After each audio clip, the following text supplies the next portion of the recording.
14 ans. 14 années d'une aventure unique, mouvante, intense.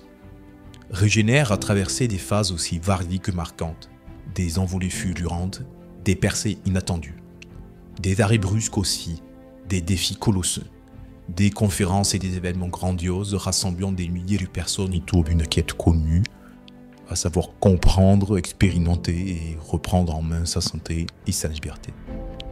Mais il y a eu aussi des périodes plus difficiles, des remises en question, des tempêtes médiatiques, des mises au défi qui ont façonné à leur manière cette trajectoire hors du commun. Et presque toujours une constante, Thierry Casasnovas, figure centrale, moteur de cette énergie. Aujourd'hui, pourtant, les choses ont changé. Parce que depuis juin dernier, Thierry est interdit de s'exprimer, frappé d'un contrôle judiciaire parmi les plus stricts. Mis en examen il y a maintenant presque 2 ans, il ne peut plus prendre la parole publiquement, ni sur sa propre chaîne, ni sur ses plateformes. Alors que reste-t-il de Régénère? Que devient ce mouvement qui a impacté des centaines de milliers de personnes? Que pense Thierry de ces 14 années? Quel regard porte-t-il sur ce qu'il a accompli, sur ce qu'il a traversé? Et surtout, comment va-t-il aujourd'hui? Pour répondre à ces questions, un journaliste est allé à sa rencontre, chez lui. Une discussion à cœur ouvert, sans filtre, au-delà des polémiques et des interprétations.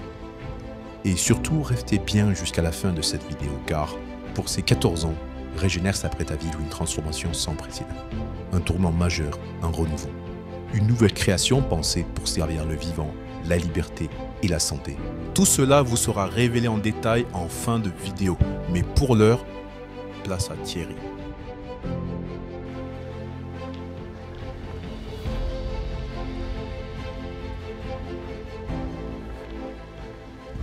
Coucou, je me réjouis d'aller faire cette interview de Thierry, non seulement parce que l'équipe Régénère me l'a demandé, mais aussi parce qu'on va se parler franchement. Il y a beaucoup de questions essentielles qui ont été posées. Avant de venir, je suis allé voir sur les réseaux sociaux, sur les pages YouTube, etc.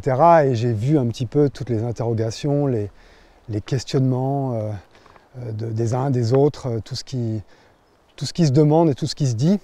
Alors je vais aller poser ces questions à Thierry que je ne vais pas vous cacher, je connais déjà, nous sommes amis, mais ici je suis là en tant que reporter pour récupérer l'information, celle qui vous intéresse, tout ce qui dérange, on va pas se cacher de choses et on va parler franchement de tout ce qui pique, de tous les mystères, de l'aventure Régénère depuis 14 ans. Et puis on va regarder un petit peu 4 aspects qui m'ont semblé importants. C'est l'état d'esprit de Thierry aujourd'hui, avec tout ce qui s'est passé récemment, l'impact selon lui de son message et qu'est-ce qu'il va devenir, l'évolution de tout ça, quels sont son avenir, ses projets aujourd'hui et pour le reste de l'aventure, et puis le lien avec la communauté, avec vous, avec les followers. Alors j'ai hâte de voir ce qu'il va pouvoir nous répondre. On y va, on va le retrouver.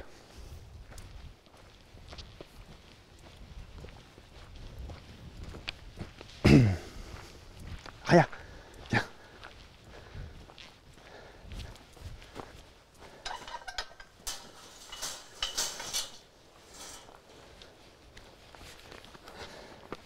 Salut Thierry. Oh, salut Gildas. Ça va, ça va? Je te remercie. Qu'est-ce que tu bricoles? On est en train de tailler les pêchers. Tailler les pêchers, c'est mieux, ouais. mieux que de les faire, n'est-ce pas? Ça va, non? Ça va. Et pourquoi tu les tailles maintenant, en février? J'y connais rien, je suis pas... On est même tard là, tu vois, regarde, les bourgeons sont en train de débourrer, ouais. C'est un peu tard pour tailler le pêcher. C'est rare, ici on taille peu les arbres, globalement, on a plutôt tendance à les mettre en forme, mais le pêcher, il a tellement de vigueur, ici, tellement de végétation. Ici, sur le verger, là, sur tous les vergers, j'ai tendance à très peu tailler les arbres, mais là sur le pêcher, on ne peut pas faire autrement. Il y a tellement de vigueur sur l'arbre que sinon il s'épuise complètement, donc on taille presque la moitié des branches. D'accord, ok. Très bien. J'imagine que tu n'es pas venu pour écouter la taille du pêcher. Oui, j'ai plein de questions à te poser, figure-toi, par rapport à sa situation. Il y a beaucoup de mystères qui traînent, il y a beaucoup de choses que les gens aimeraient savoir, et moi aussi d'ailleurs. Et j'aimerais qu'on se pose ensemble, pour voir un petit peu où tu en es, et bon. Qu'est-ce que tu vas devenir. On va se poser à la cabane du potager. Ça marche.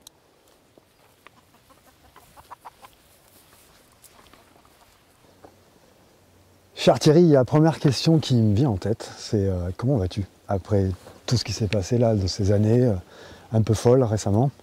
Comment vas-tu? Comment te sens-tu? Ah, comment je me sens? Il y a plusieurs niveaux de réponse, on va dire. Comment je me sens? Quand je suis dans les champs, avec mes chiennes, avec mes arbres, en train de tailler dans le vent, avec les montagnes, quand je suis dans les bras de ma femme, quand je suis avec mes enfants, je vais bien. Okay. Je vais bien. Il y a vraiment une qualité au quotidien qui est présente, et heureusement d'ailleurs, je dirais. Et à côté de ça, il y a une colère, une vraie colère sur la façon dont moi, mes proches, on a été traités.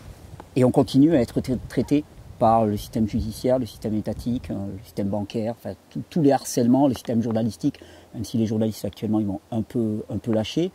Mais ouais, une vraie colère, parfois même de la rage. Alors il faut faire attention de ne pas se faire bouffer par la rage, hein, mais aussi il y a ces deux dimensions. De la tristesse aussi parfois, de la tristesse de voir des jugements extrêmement hâtifs, des a priori tellement forts que tu sens que le dialogue avec l'autre il est complètement impossible. Tu vois, tu as été catalogué, je suis catalogué, bim, on me met un tampon dessus. Et une frustration, tu vois, à pas pouvoir m'exprimer et dire qui je suis, comment je suis, quoi. Donc il y a tout ça qui se mélange. Donc beaucoup de choses. Et par-dessus tout ça, à force quand même de la fatigue. Il faut le reconnaître. Je ne suis pas un surhomme, et fatigue nerveuse, fatigue physique. Ça fait 14 ans. Ça va faire 14 ans, c'est ça, Régénère. Ouais. Là, c'est comme tu dis, à force, c'est une longue aventure, déjà 14 ans. Et c'est quoi pour toi les plus grands enseignements de ces 14 années?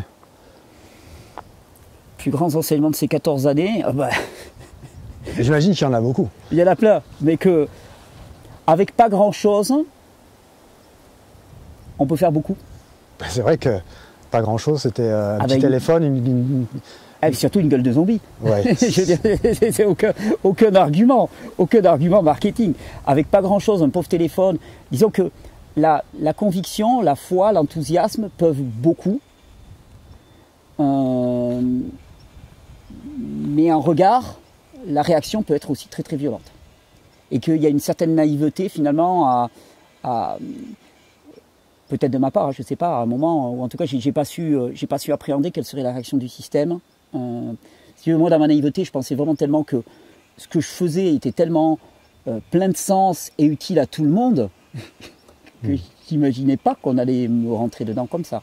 Et c'est ce qui t'a le plus marqué finalement dans cette aventure en négatif, parce qu'il y a ce qui t'a marqué en positif et ce qui t'a marqué en négatif. Oui, mais disons que ces dernières années sont beaucoup marquées par ce saut des poursuites judiciaires, du harcèlement. On va dire que depuis 2018 et particulièrement depuis 2020, c'est quand même très dur à ce niveau-là. Voilà. Donc ça n'occulte pas tout le reste, c'est-à-dire les formidables moments de conférences, de partage, de soutien, d'encouragement qui sont même quotidiens, même encore actuellement. De stages. Hein. Oui, les stages qui étaient vraiment de la nourriture, là, pour le coup, tu vois, qui me nourrissaient. Mais il y a les deux facettes. Tu vois, c'est pas juste un chemin facile, tranquille, alléluia, quoi, tout va bien. Non, c'est pas du tout ça. Il y a les deux dimensions.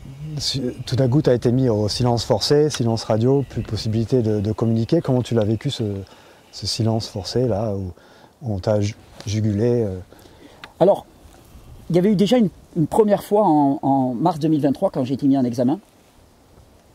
Et là, effectivement, l'interprétation du contrôle judiciaire qui avait été faite par mon avocate, je pense qu'il convenait à tout le monde, c'était tais-toi complètement.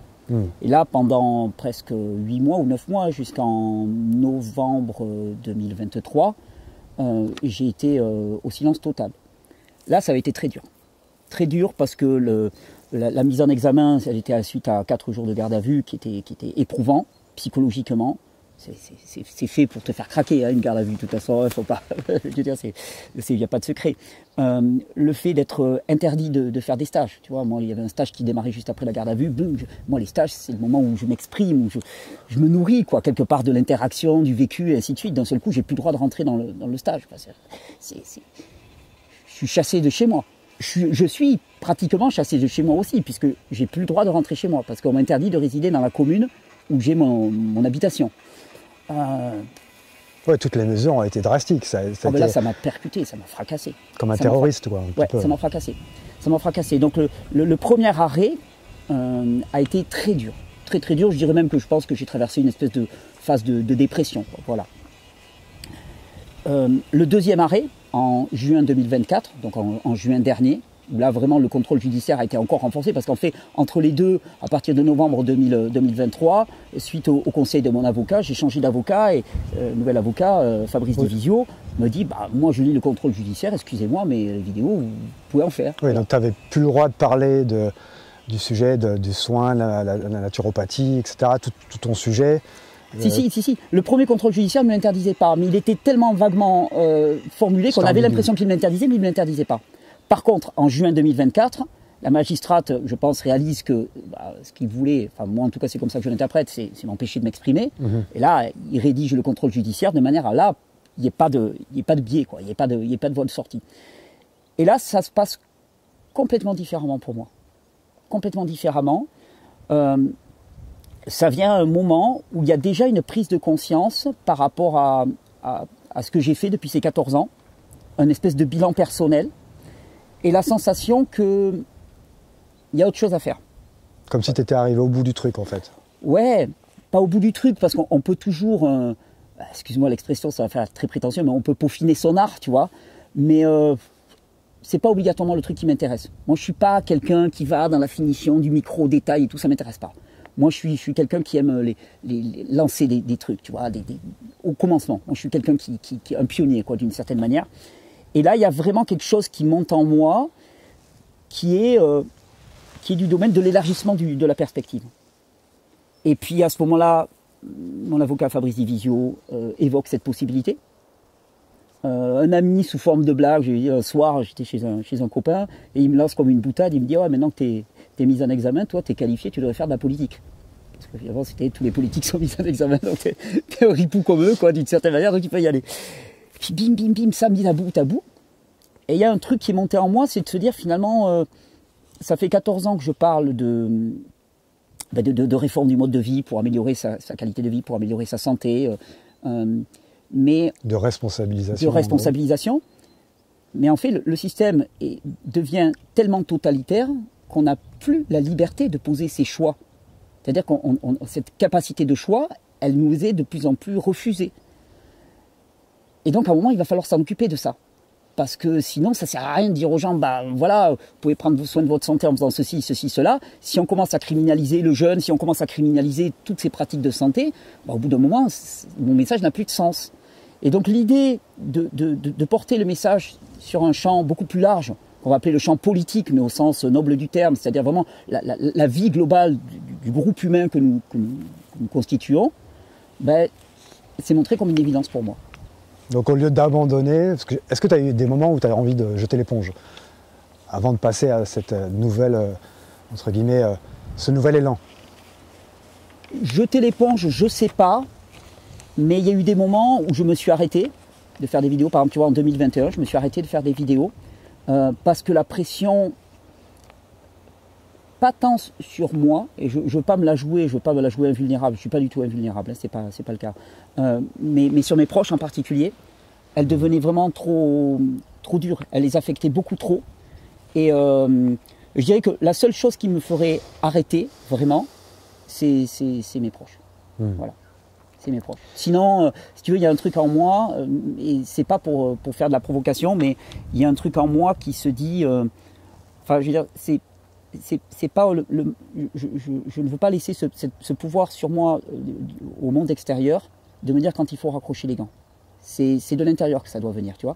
Et là, clairement, en juin 2024, quand la magistrate me dit, bon là maintenant, voilà, là, avec le contrôle judiciaire, là c'est fini, il n'y a plus aucune expression, c'est quand même fascinant, hein, je n'ai plus le droit de parler de santé.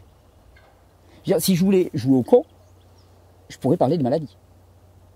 Je pourrais faire la promotion. Et à un moment, je te dirais, ça m'a effleuré. De prendre le truc à l'envers. Ouais. De dire, voilà, ben maintenant, je vais faire des vidéos pour comment cultiver le mal-être et la dépression. Comment devenir malade. Comment devenir dépressif. Ce qui aurait été une façon, finalement, de faire la promo. Mais c'était à la fois, jouer avec les interdits. Provocateur aussi. Très provocateur. Et bon, voilà. Et puis, non, au moment où ça arrive, il y a quelque chose à l'intérieur qui me dit non mais c'est bien, enfin voilà, c'est le moment de passer à autre chose. C'est vraiment le moment de passer à autre chose et là c'est pleinement accepté. Une forme d'aïkido, quoi, de situation. Oui, tu vas mais c'est pas du domaine de la volonté. Voilà, dans mon cœur c'est ok, c'est prêt. Et si tu devais, si tu revenais en arrière, est-ce qu'il y a des choses que tu aurais fait différemment dans la façon dont tu as diffusé ce message de la santé pendant 14 ans? Qu'est-ce que tu ferais différemment?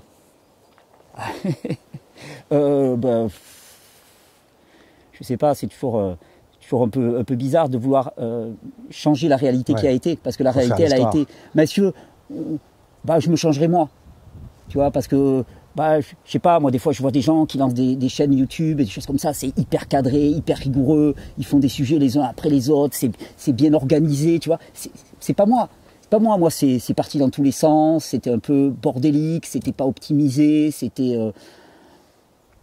Et en même temps, c'était moi, c'est-à-dire c'était aussi avec le cœur, avec l'enthousiasme, avec la joie, avec ce côté bordélique, mais ce côté vivant aussi, tu vois. Et je pense que c'est ça aussi qui a touché. Donc, visiblement, ça a plu.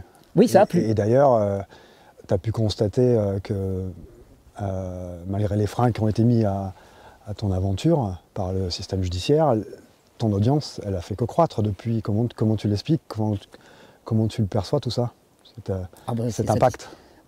Pour la chaîne YouTube, c'est satisfaisant, ça c'est clair, ça montre bien que finalement, quand une idée est mûre et quand elle correspond à l'attente de l'époque, on a beau faire, parce qu'effectivement il y a quand même eu un matraquage médiatique pour essayer vraiment de me diaboliser à l'extrême, malgré tout, il y a de plus en plus de gens qui s'y intéressent finalement au contenu vidéo et qui le découvre, qui l'explore, et vu qu'il y a quand même presque 1500 vidéos sur la chaîne YouTube, ça fait quand même une grosse matière, même si j'en produis plus, ça fait quand même une grosse matière à explorer, quoi. Oui, là où le système a fait en sorte que tout le monde se détourne de toi, ça a fait l'effet inverse, on dirait. Oui, c'est ce qu'on appelle l'effet Streisand, de mémoire. Je ne sais pas si tu connais cette histoire de Barbara Streisand. On avait pris une photo de sa maison, c'était une maison gigantesque, quoi, tu vois. Et cette photo, elle aurait pu passer complètement inaperçue.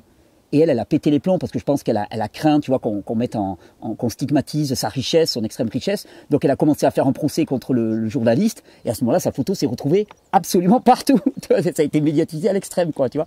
Et c'est ce qu'on appelle l'effet Streisand. L'effet de loupe, en fait. Exactement, l'effet de loupe, oui. Donc oui, ça a y participé. Mais je pense qu'il y a plus que ça. Je pense aussi qu'il y a simplement le fait que c'est le bon moment, quoi. C'est le bon moment et voilà.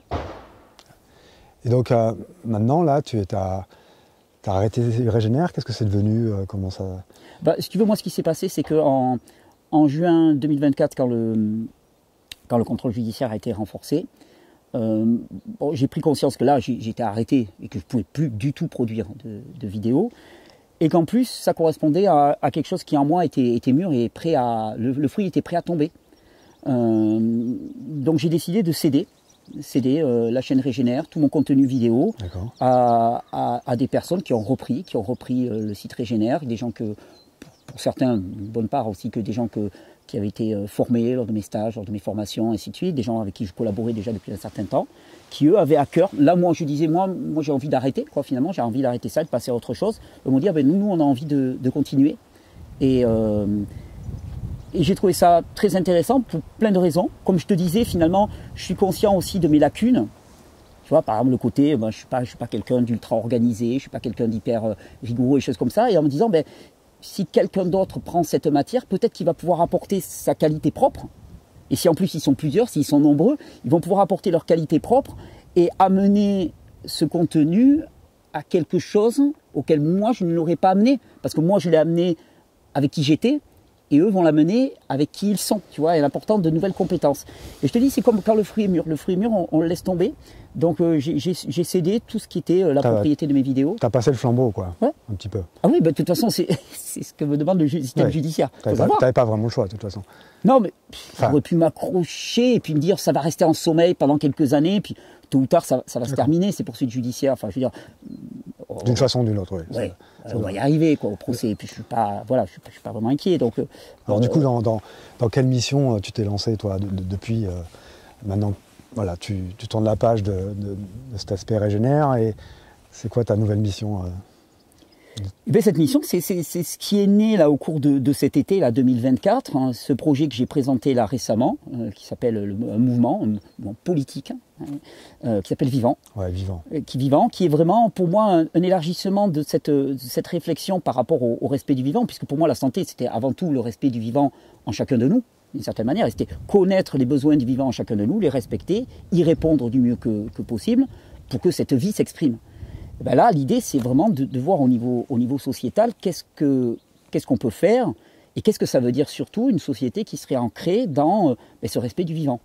Et l'idée, je le dis souvent, c'est de se dire que finalement, bon, moi je ne suis pas quelqu'un qui est politisé, on va dire, au sens premier du terme. Hein. Je ne suis pas quelqu'un qui s'intéresse au combat politique. Je trouve ça globalement absolument ridicule et je pense que je ne suis pas du tout le seul à penser ça. Non seulement ridicule, mais en plus complètement faussé. Voilà, je prends ça comme un théâtre. Et en fait, on passe notre temps, gauche, droite, chacun y va de sa proposition, et puis on n'est pas d'accord, et puis on se met des motions de censure, puis on se combat à l'Assemblée, on fait des beaux mots, et ainsi de suite. En fait, je me dis, plutôt que de perdre du temps en permanence à batailler sur des détails de surface, si on se concentrait sur l'essentiel, sur notre dénominateur commun à tous. Et je me suis dit, il y a un truc qui nous est commun à tous, autant que nous sommes, c'est que nous sommes vivants. Et globalement, je pense qu'on peut rapidement s'accorder sur le fait que si nos actions conduisent à la destruction de la vie et du vivant, c'est une forme de suicide. Et je me suis dit, là, il peut y avoir quelque chose sur lequel on fédère les gens plutôt que les diviser. Les diviser sur des politiques de gauche ou de droite et ainsi de suite, on peut les fédérer en disant, attendez, là, en fait, on en est à un stade où si le vivant ne devient pas notre priorité, en fait, c'est une forme de suicide social qu'on est en train de réaliser. Et si le vivant devient notre priorité, ok. Alors si on s'accorde là-dessus, à ce moment-là, on va commencer à dérouler la pelote. Qu'est-ce que ça veut dire une économie au service du vivant? Qu'est-ce que ça veut dire une éducation au service du vivant? Qu'est-ce que ça veut dire? Voilà, on va le décliner, et ça devient un projet. Donc un projet sociétal. C'est comme une continuation logique de prendre sa santé en main, en quelque sorte. C'est prendre sa vie en main, s'en donner les moyens. Alors, d'abord individuellement, et là, c'est l'extension collective. Collectivement, oui. Parce que ça va ensemble, en fait. Il y avait une dame, quand j'étais jeune, j'ai fait du violon très très jeune. Et je faisais partie d'une association, et cette association, elle était portée par une dame qui avait une énergie colossale, alors qu'elle avait eu des circonstances de vie extrêmement difficiles. Et je me souviens une fois, alors que j'étais adolescent, je lui avais demandé quel était son secret. Parce que, je ne veux pas rentrer dans les détails, mais elle avait été mise au challenge. Et elle m'avait dit, ce qui a toujours guidé ma vie, c'est de trouver des réponses collectives à nos besoins individuels. Et je dirais que là, peut-être que je suis dans cette phase-là de passer de l'individuel au collectif. De la santé individuelle, qui m'est maintenant interdite, à la santé et à la vie collective d'une certaine manière. De la société dans son ensemble. Exactement. Ouais. Et alors, c'est quoi les prochaines étapes concrètes dans ton engagement à ce niveau-là? Eh bien, écoute, plusieurs choses à la fois. Bon, concrètement, il y a un site internet qui va arriver, il va y avoir une charte, un projet qui va être diffusé. Le site internet va permettre la constitution de groupes, pour que les gens se retrouvent et mettent en place des actions concrètes. L'idée, c'est vraiment de travailler à l'échelon micro-local d'abord. C'est quoi pour toi une action concrète à ce niveau-là? Une action concrète, par exemple, c'est tout simplement, il y a un champ que je veux vraiment commencer à investir, c'est la question de la résilience territoriale. C'est-à-dire, par exemple, scénario, ok, d'un seul coup, on a une rupture des chaînes d'approvisionnement. Là, dans le village, ici, aujourd'hui, comment ça se passe? Comment ça se passe? Quels sont nos stocks? Quelles sont nos capacités? Quels sont les besoins qu'on va avoir immédiatement? Comment on y répond de manière éthique et efficace? Parce que il y a de plus en plus de grandes chances que ça arrive, dans un laps de temps plus ou moins court. Plus ou moins court, beaucoup en parlent. Et plus on perd de temps et moins on se prépare. Et d'ailleurs, c'est une des compétences des maires actuellement. Il leur est demandé de réfléchir à des plans de résilience locale et je pense que la plupart sont complètement dépassés, ne savent pas comment s'y prendre.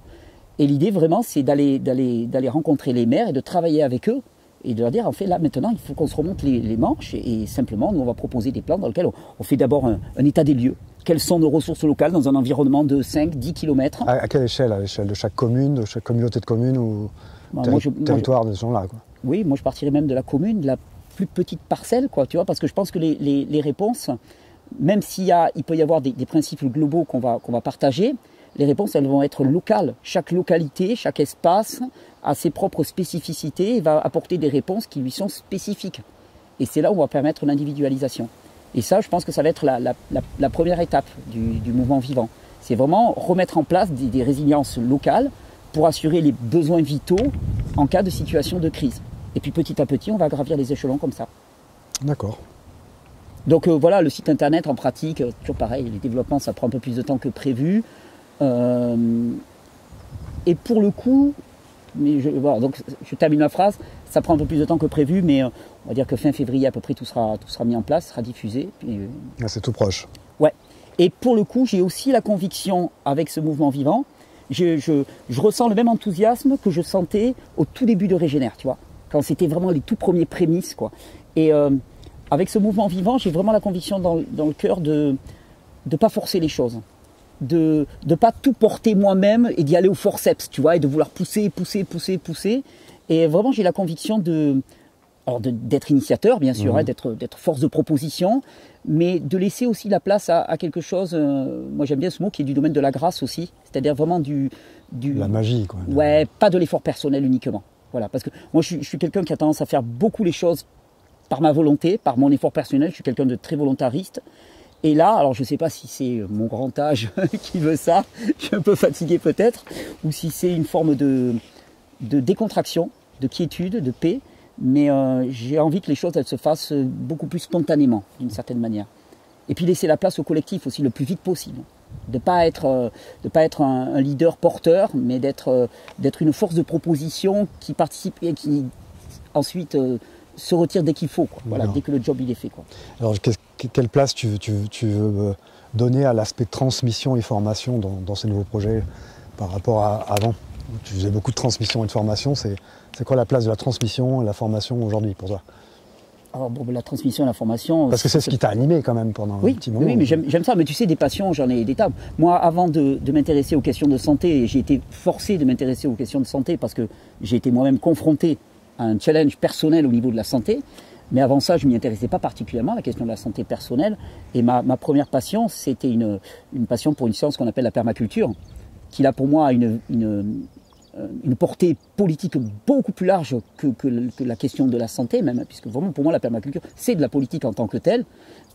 Et ça c'est par exemple quelque chose que j'ai à cœur, non pas de porter ou d'enseigner, parce qu'il y en a qui le font très très bien actuellement et c'est pas la peine de faire du bis et repetita, mais de l'investir dans ma réflexion et dans mon énergie pour porter le projet vivant, tu vois, et d'investir toutes ces connaissances et de continuer à transmettre. De toute façon, que tu parles d'un projet, un projet sociétal, ou que tu parles de physiologie, moi ce qui me meut c'est de partager.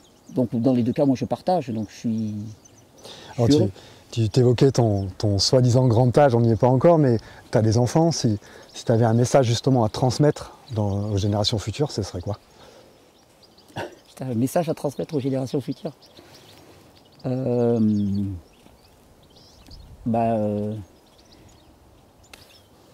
Suivre la joie.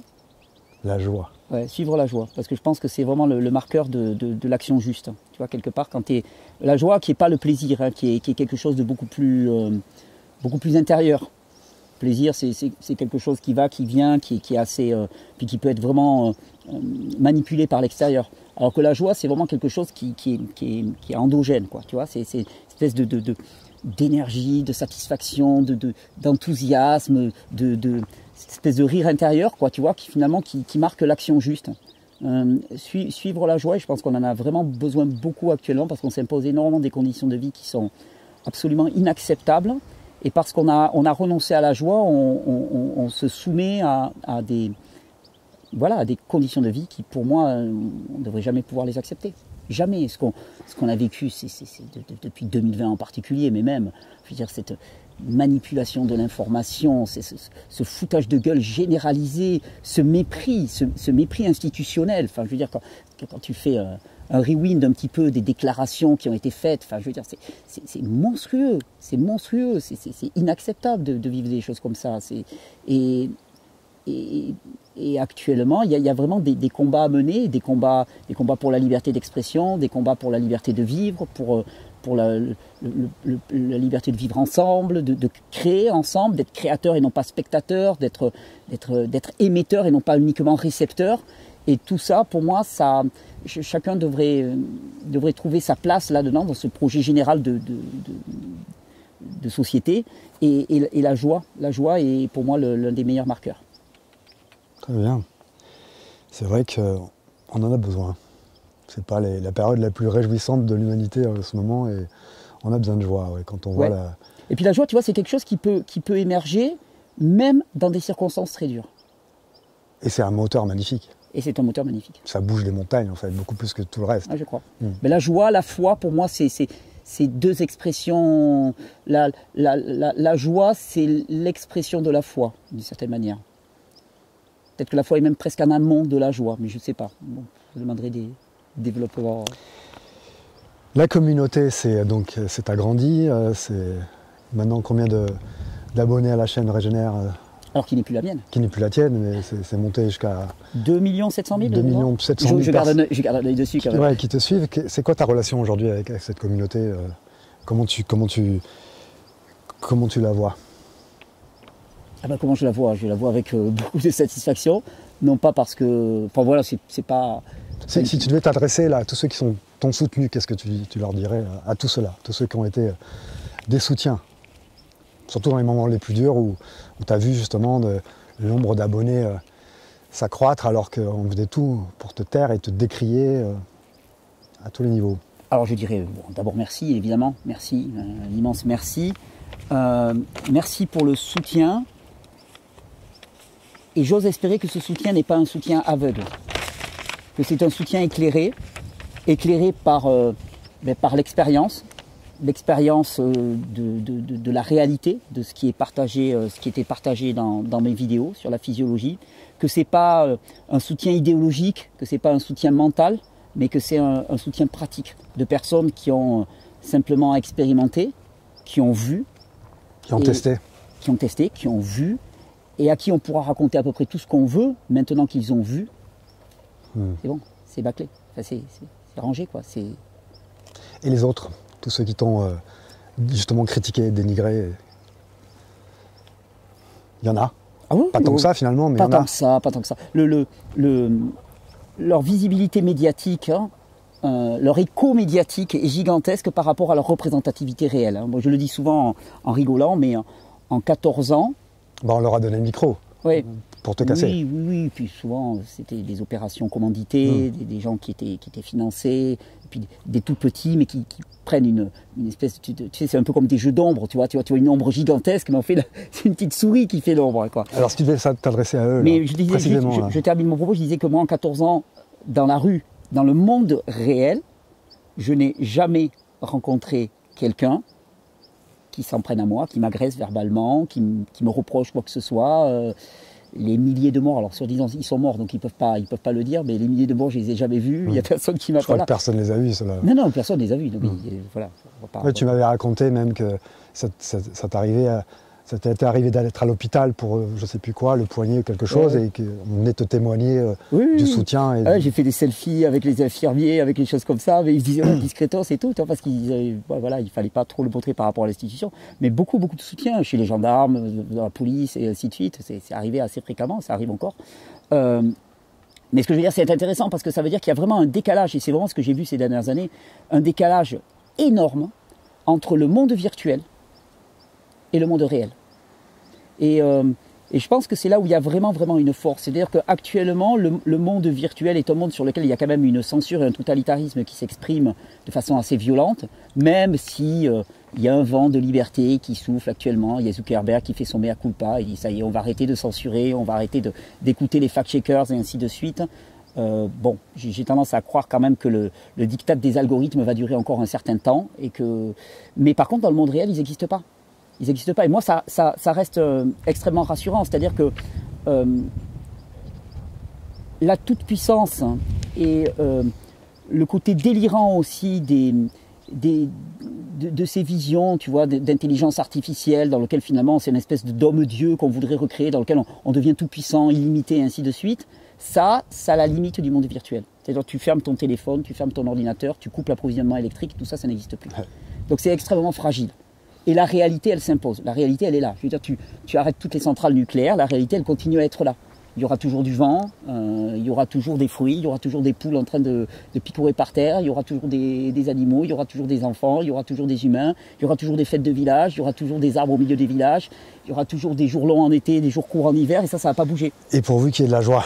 et pourvu qu'il y ait de la joie.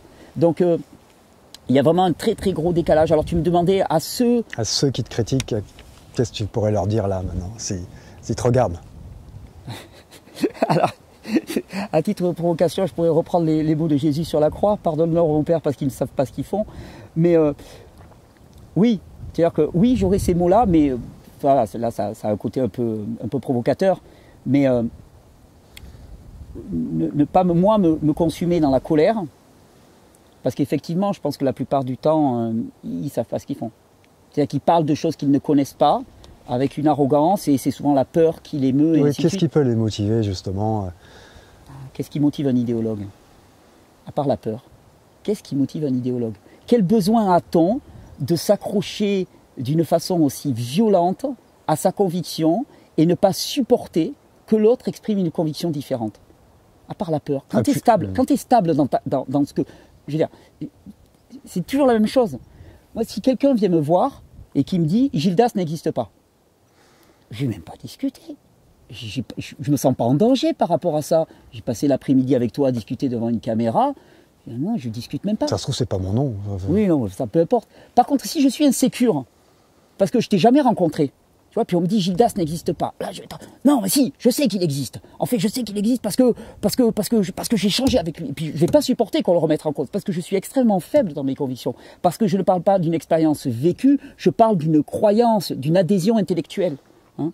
Donc, l'idéologie, la peur, ça vient toujours d'un manque d'expérience. Donc c'est pour ça que j'ai toujours tendance à dire que si moi j'ai été autant diffamé ad nominem, c'est-à-dire vraiment, c'est parce que je pense que le plus gros risque pour le système de la maladie, c'était que les gens écoutent ce que je dis et mettent en pratique certains de ces principes et voient par eux-mêmes.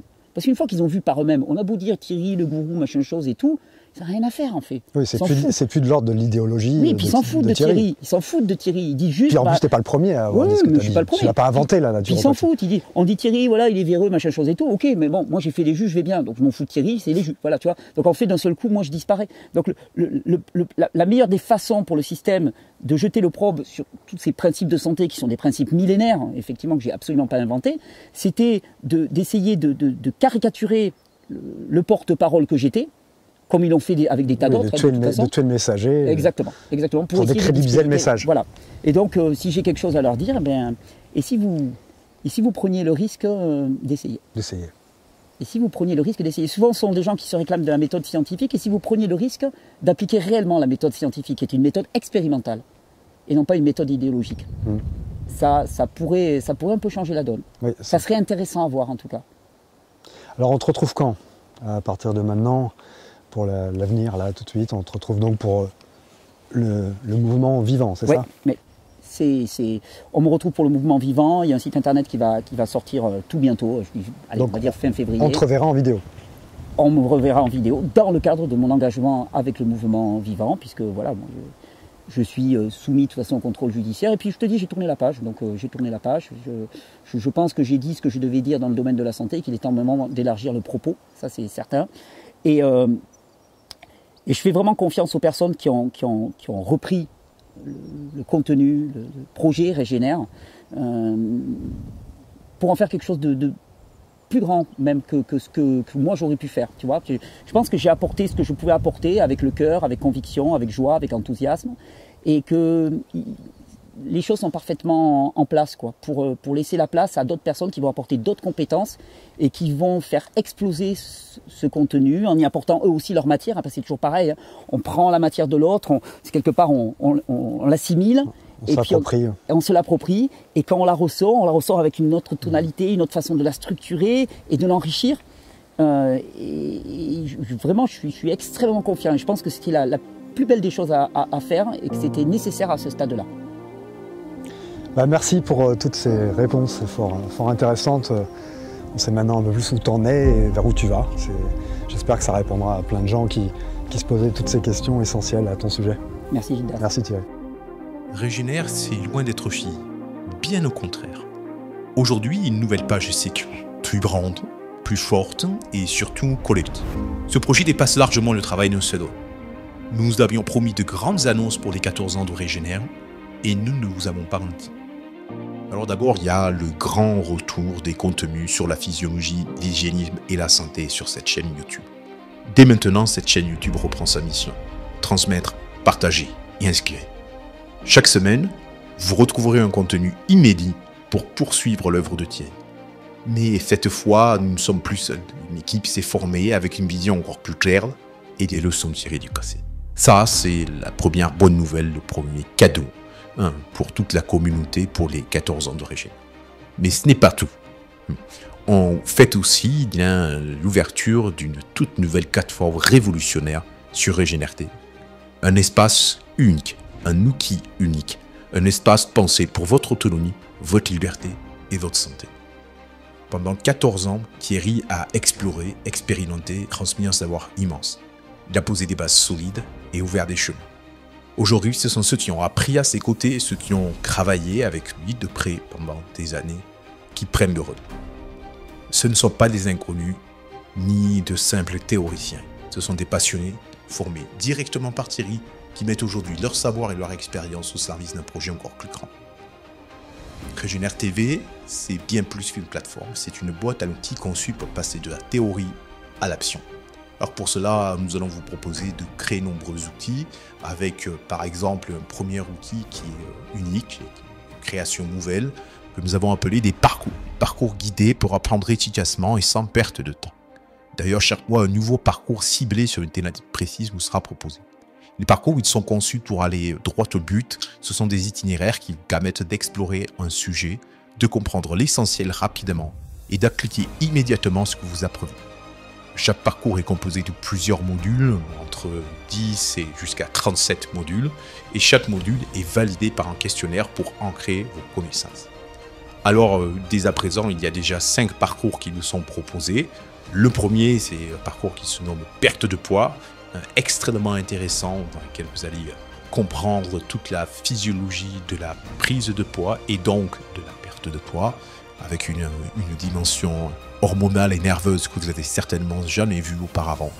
Ensuite, un deuxième parcours qui s'appelle « Fatiguer d'être fatigué » sur l'épuisement chronique et tous les moyens pour s'en sortir.